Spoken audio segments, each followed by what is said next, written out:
The Trader Cobb Crypto Show, talking business in blockchain.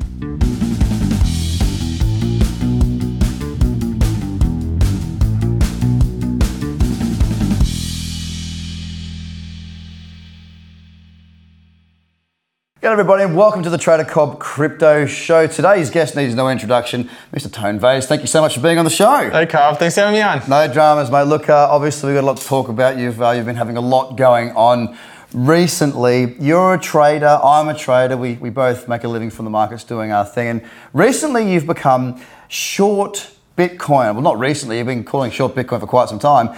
Do you want to tell us a little bit about the purpose for why you're looking to short Bitcoin and what you think long term? Because I know they're different. Sure. Yeah, so I've been getting a lot of criticism in that I actually went bearish on the price of Bitcoin. I even know what day, because I went back, I checked all my YouTube videos, I put out YouTube videos and mentioned the price of Bitcoin almost every day. I went back to the early January time and I saw that I started to think bearish on January 10th of this year. Yeah, okay. And probably by January 12th of this year, I was already, damn, we're in a bear market. But what people don't understand is there's a big difference between being bearish and talking that the market is going to go down and actually putting a trade on. Yeah, of course. Actually putting a short trade on. Because to put that short trade on, you have to be more than 51% certain that it's going to fall. You have to be more than 60% certain it's going to fall if you're an experienced trader. Yep. One of the big lessons I learned in my 15 years of trading is over time, you're supposed to trade less and less and less, not more and more. I like the fact that I only trade 5 to 10 times a year, but those trades are very strategic. And even though I've been bearish since the price of Bitcoin was like above $15,000, I did not see the perfect opportunity to make that short trade until the descending triangle on a weekly chart was coming to an end at the $6,200 flat line. And I started taking on my shorts about a month ago. And looking to double down every time it comes back to 6,200 until it eventually broke through 6,200 and we just fell $700 just nonstop in the last 6 hours, 7 hours. So you got me at a good time. Yeah, I thought I did. and I've been calling for this. It's going to fall $1,000 in a day. I've been saying this for months. Finally got it. But I mean, taking the heat through the Bitfinex period, where remember how the tether came on and it all went crazy to nearly 7,800 roughly.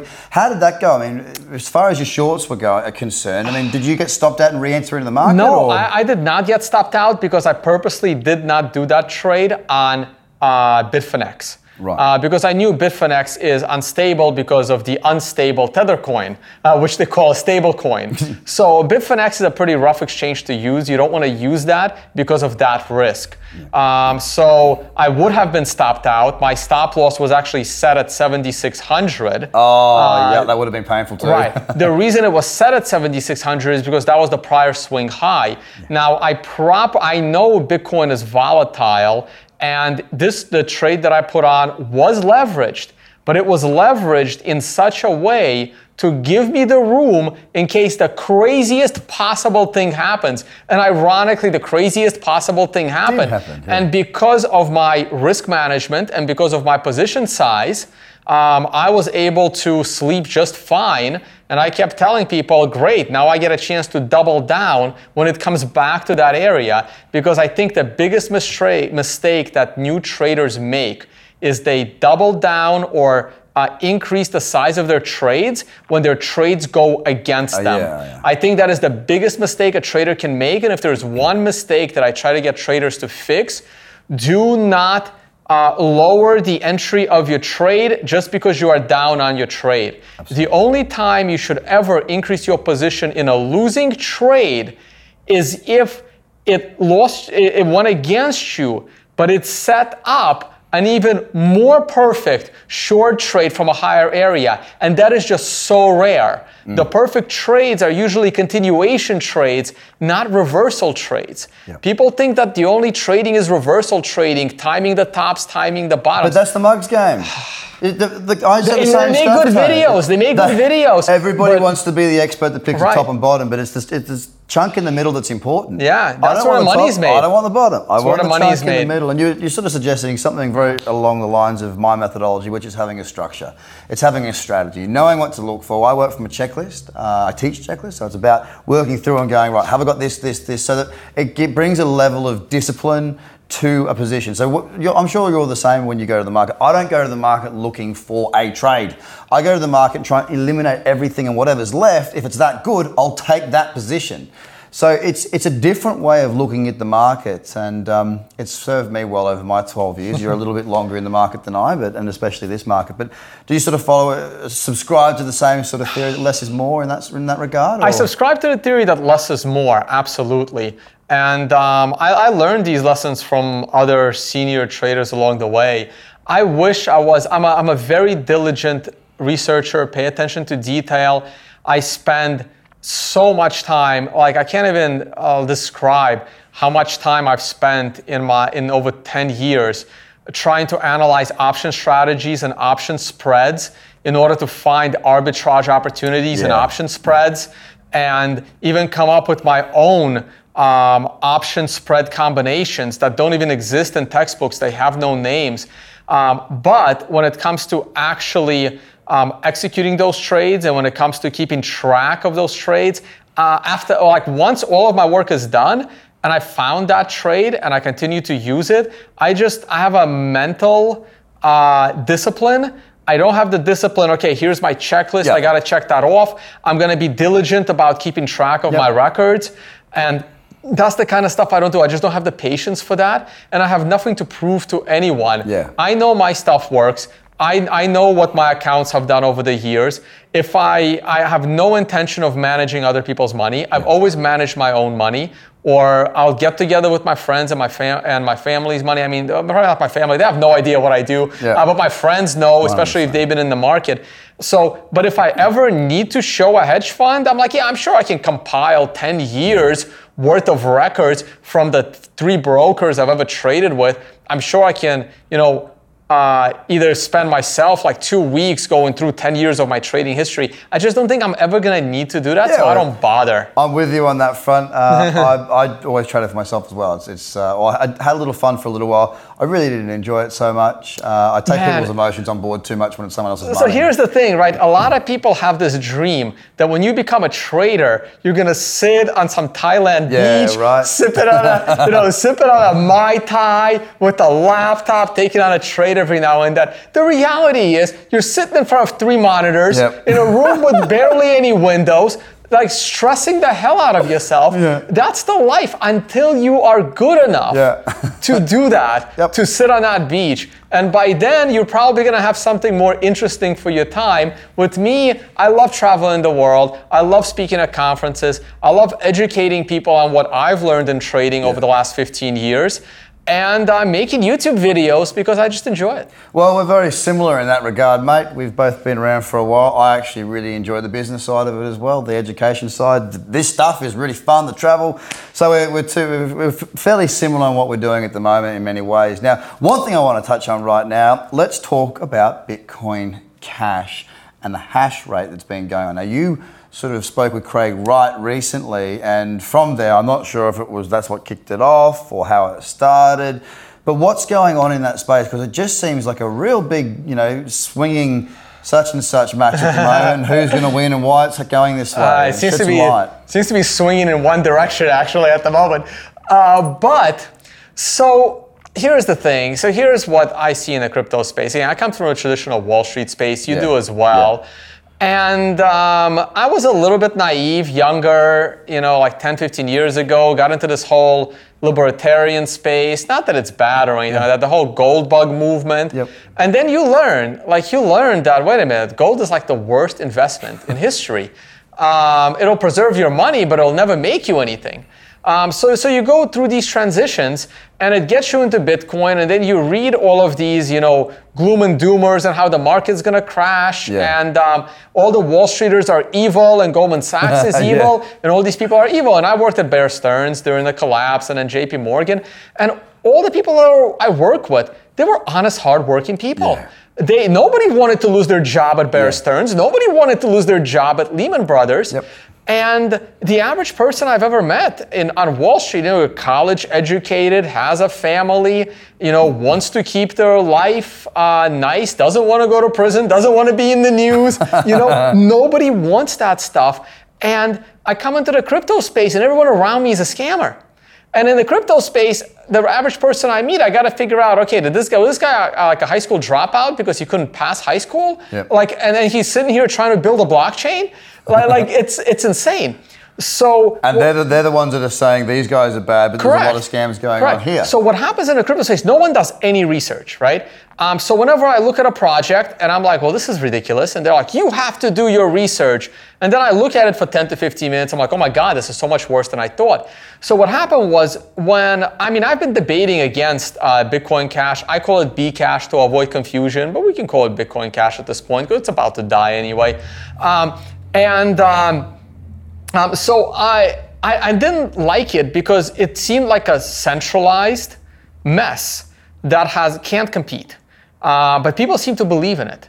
And I'm like, oh God, you can't use it as a store of value. You gotta use it like Venezuelan Bolivar. If you got some Bitcoin Cash, get rid of it as soon as possible because it's a hot potato. And it was great that they were supporting that narrative. You gotta spend it. I'm like, right, exactly, that's what I'm saying. And so I knew it was a centralized mess that could come at risk of all kinds of attacks. And now that they were gonna do an upgrade and one or two people disagreed and they were gonna go there, they didn't want that upgrade. But what people didn't do their research on is how much hash power those two people have. I knew it. I looked at it for about 10 minutes. And I'm like, oh my God, what are all these exchanges doing? They've aligned on the wrong side. They're gonna get destroyed. Like they were clueless. And if everyone is clueless and I know it and I'm not, again, I barely consider myself I'm more of a content creator. And my passion is to provide as much public information to even the playing field instead of trading on that proprietary information. It's just not my job anymore. So I texted Craig Wright and I said, hey, why don't you come on my show? Let's clue the people in on what's about to happen in 4 days because I knew what was going to happen. I brought him on my channel. We went through it and all of a sudden everyone realized that he had the hash power. And there you go. And I'm going to be doing an epic live stream tonight. I'm going to cover this live because people need to understand that blockchains, they're not easy. They're not simple. The fact that Bitcoin remains unconfiscatable and censorship resistant and keeping its monetary policy, and you can't attack it other than spamming the blockchain a year and a half ago, which you can't do anymore because because SegWit got in and it's scaling. But if you have any other blockchain than Bitcoin, it's totally attackable, even by one person, as we're witnessing. You're basically a Bitcoin maximalist, yeah? Sure. I just see that as a good thing, not as a bad thing. And I'm going to quote my friend Giacomo Zucco from the BHB network in Italy, where he explained, he says, Bitcoin maximalist is actually moderate people. We think that Bitcoin will probably or might succeed because there's two additional extremes.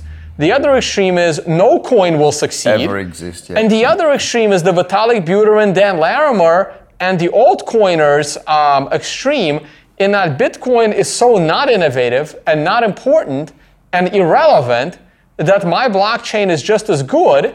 And my argument to them is most people got into Bitcoin because they didn't like the fact that the Fed is just printing money and we have crazy monetary policy.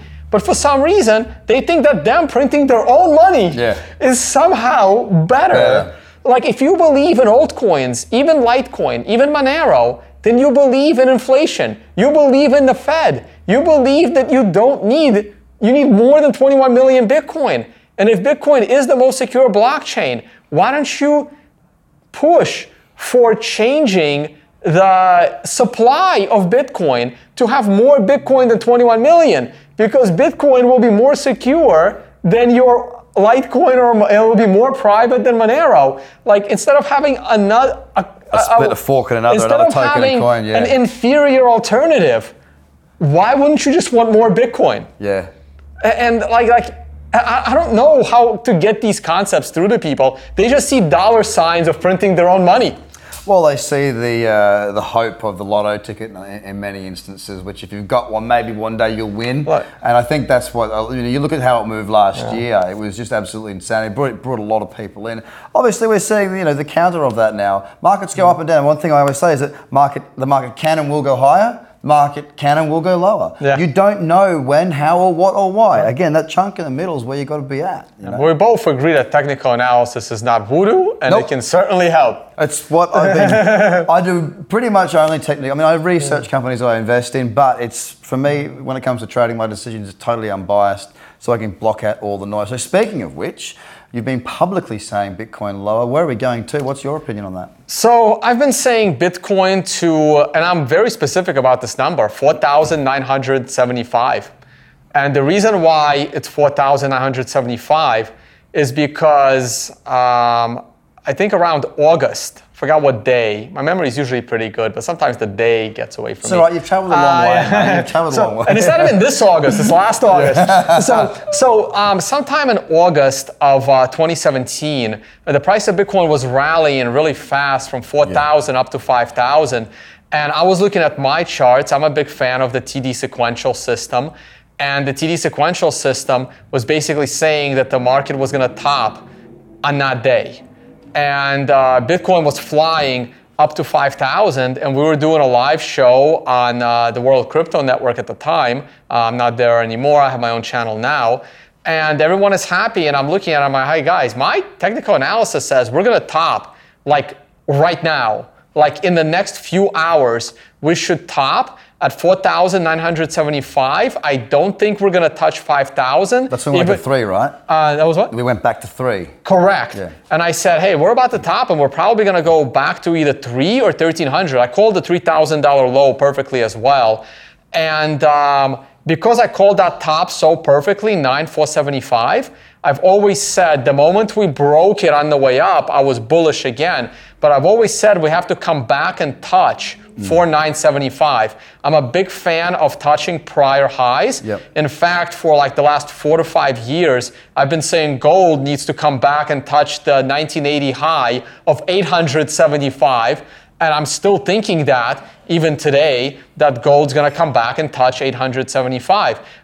This kind of analysis has worked for me throughout history, and it's usually pretty good. So I'm looking for that number. Now, it depends how we get to that number. If we kind of get stuck at 5,000 and make another descending triangle, we're going to blow right through it and go down to 3. But if we continue to fall really quickly over the next week and fall down to that just under 5,000, I can see us bouncing back up to the $6,000 range. But I think this bear market is long from over. So that's quite interesting, because you call the top, at the time as it was running up, I was sort of suggesting we pull back to 3.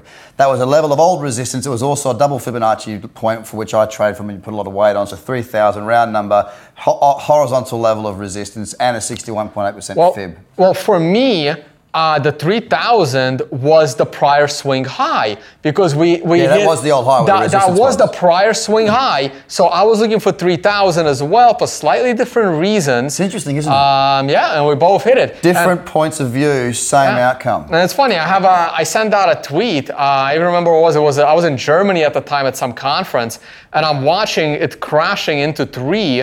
And I try not to call the price way in advance, because for me, because I'm an options trader, I have such an emphasis on time. Yes, of course. And this is why I love the TD sequential system, because it has nothing to do with price. It's only time-based. It tries to time the market based on time, not on price. And a lot of new traders, they don't have this time concept, this like fourth dimension of time. They just don't see it. And so the Tom DeMark one didn't really time the 3,000, but I had other means to do it. And I remember sending a tweet from Germany, and the tweet went like this: "It's now or never. Bitcoin has to defend 3,000 right now. Otherwise, we're going way lower down to 1,300, which is the prior swing high from 2013. And then basically it bounced that day. And later that night, I got a tweet from Max Kaiser replying to my tweet saying, "Thanks, Tone. I got my buys filled at 29.90, and the low was 29.85 across all exchanges." And I think that's when I realized, wow, Max Kaiser is a fan of mine, because I was always a fan of Max Kaiser, because it's because of him I'm in Bitcoin in the first place, because that's where I heard about it to begin with, and now I've been on his show about 3 times. So it's really cool how it all goes around, comes around full circle. Well, it's interesting, isn't it? I mean, the different, as I say, the different methods that we both got. I've got my trading strategy, you've got yours. There's more than one way to make money in a market. You've just got to have a way that works consistently. So where do you see it going? For me, look, right now we've just broken down. I want to see if we take out the new annual lows properly. I don't mean just tapping through it. I don't know what price is doing right now. If we can get going on that, then I can see 3,000 being met. It depends on how we get there again. That's the only strong level I can see. That's the point. Like, this is another thing that frustrates me about people that listen to your analysis. It's not always the price. I try to even tell people price and time. And I'm going to be wrong on one of them. Like, I'm one of the few traders. We're often wrong traders. Right. But I'm one of the few traders that I don't only give you the price, I give you the time. I was looking for the 5,000 in July. And everyone is like, "Where's your 5,000? You said July." I'm like, well, I'm sticking with my 5,000. It's just going to take longer. And guess what? Because it's going to take longer, you shouldn't be happy. It means the bear market's going to last longer. Don't be happy that I was wrong about my time. It's actually worse because I was wrong about the time. So that's one thing. And the other thing that people need to understand, it's not about being right. It's about how you got there. Because you can sit here right now and say 3,000 should be the low, and then we should go to new highs. And then it gets to 3,000, and the way it gets to 3,000, you can say, "Oh man, I think we're going lower." And then people turn on you. Don't listen to the new information. People have to understand that with every single second that goes by, we as traders have new information. Correct. And that information not only changes our immediate outlook, it can change the outlook for the next 4 years that we have on an asset. That's right. So you can only pay attention to the last thing a trader said, not something he even said yesterday. It's only what the last thing he said about an asset. Well, I try not to make any price predictions, so to speak. I look at support and resistance levels, areas that I see on the chart. 3,000 is the only really clear one that I see. I'm not suggesting we'll get there. I'm not suggesting we'll bounce from there. I'm just suggesting that, to me, on the chart is the only clear level that I see as a level of support that stands out to me. And the most important thing is, I tell people, you don't necessarily have to be prepared with your portfolio for this. You have to be mentally prepared. You have to be mentally ready for Bitcoin to drop. And what I tell people, I will not panic until Bitcoin goes below 1,000. Because anything for Bitcoin down to 1,000 is reasonable. Below 1,000 is probably unreasonable and it might be over. But down to 1,000 is reasonable and possible. Do I think Bitcoin is a little bit different? Do I think that Bitcoin can reverse from the $2,500 or $3,000 area? I do. So my current targets are 5,000 or just under because of the prior swing high, 3,000 because of the 200-week moving average, and from the triangle breakdown target price of a 50% drop. And then it's the 2013 all-time high of the area between 1,100 and 1,300. Those are my 3 targets. They're the step downs. Those are my 3 targets. I'm almost certain we're going to hit the first. I'm more than 50% certain we're going to hit the second. I'm less than 50% certain right now we're going to hit the third. Let's see what happens if we hit the second. But if we reverse from above 2,000 and start a new bull market, I'll be the happiest guy in the world. I was going to say, that there's 2 sides to that. Fundamentally, long term, I want to see the price go up. Short term, I read charts. That's, there are two different camps. There's investor camp, there's trader camp, and I focus very much on the trader side because the investor side is more passive. The trader side requires more attention. On the upside, if we do turn around, where are we going? Once we turn around and we start a new bull market, we're going to break the new all-time highs. My current view is this: until we break 20,000, or we get in USD, or we get close enough to 20,000, say 15,000 back up. If we can go back about 15,000, I will cancel my $1,300 target. It'll probably never happen again. The next time we break 20,000, I think it'll be a little bit less of a bull run, thinking maybe 50K, maybe 75 tops, because we went what? We went about 15x from prior swing high to this swing high. I can't see us going up 10x straight, maybe 5x at max. Hopefully it goes a bit slower this time so we get more trading opportunities. Perhaps. That'd be nice. That's what I'd like. I'd like it to be slower because we sustained too. The moment I thought that, I actually called a $7,500 top for 2017 at the time. And I thought that anything above 7,500 last year was dangerous and was going to end so badly. And people were ridiculing me that I called it. Now, as a trader, the moment we broke above 7,500, which was supposed to be my top for the year, I became a big bull again, because at that point, you don't know if it's going to 10,000, 20,000, 100,000, $1 million a coin. You have no idea. You got to ride the trend. Yeah, exactly. That's but right. Also, as an experienced trader, I knew that anything above 75,000 is going to cause extra pain. 7,500. 7,500 is going to cause extra pain on the way down when the FOMO ends. Well, the thing is, the markets are never different. I mean, when you get so parabolic like that, and for me personally, I'm sure for you as well, Tone, there was a lot of signs up there as to, okay, it's getting, it's moved so far so quick. Then the volatility increases between the war of buyers and sellers. The candles start getting massive. The market starts getting toppy. There were plenty of opportunities to get out, but you could get out on the way up. 15,000 we were massively overextended. 20,000. It was starting to get really silly. What did you do? 2 days in a row, he did like $3,000 per day. This is not the characteristics of a normal, stable, secure market. The writing was on the wall. We do come with a lot more experience than others, though. It's interesting, really interesting, hearing your short-term versus long-term view. That's what I wanted to get from you. The wonderful story about Craig Wright with the hashtag. It's obviously very topical right now, and it's an absolute pleasure having you in the country. Tell us why you're here, actually. Why are you in Australia? Well, my YouTube channel gets a crazy amount of views from this country. It's so my ranks are: US is number 1 by viewership, UK is number 2, and then Canada and Australia are fighting for the 3rd spot. So I have Canada and Australia don't fight. We're nice. And I had to come down to Australia, never been to the country. So I started in Perth because I was coming from Singapore. Been to Melbourne, it's here in Sydney now. I'll head up to Brisbane, and then I'm going to continue on to New Zealand and to South America and continue my speaking tour that started all over Europe back in September. So I'm in the middle of a 4-month speaking tour, meetups, conferences, a workshop every now and then where I teach people how to be responsible traders, learning technical analysis.